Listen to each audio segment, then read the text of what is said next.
Now, given the public health crisis, and we're still in the first wave, not even talking about the second yet, federal employees being ushered back to office buildings under very inconsistent and conflicting reopening plans. Why is this happening? What can we do about it?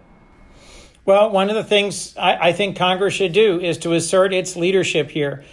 We've got a federal entity, it's called OSHA, the Occupational Safety and Health Administration, whose job it is to set safe standards for the workplace.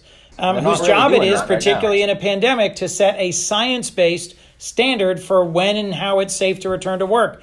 And they've been AWOL, they've been missing. They have refused to issue an emergency standard for the return to work, which they could, and which would give both employers and employees a standard that they can look to for guidance about when and how it's safe to return to work. Have you spoken to anyone there? Are you getting any sort of response as to why they have effectively abdicated their responsibility?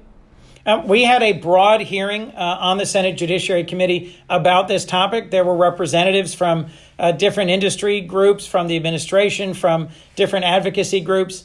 And frankly, I'm not optimistic that we are going to hear anything positive from OSHA. I know there have been letters from the Democratic caucus. I know there have been calls for prompt and decisive action from business groups large and small. But the counter answer that Majority Leader McConnell is urging is that we simply provide a blanket liability waiver for all employers. Here's the challenge.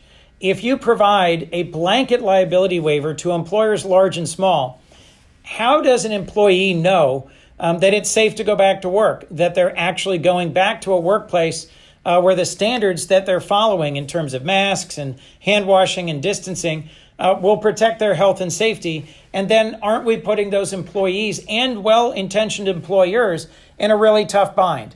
This is a fight that's going to be joined on the floor of the Senate before the end of this month, and I don't know how it's going to resolve.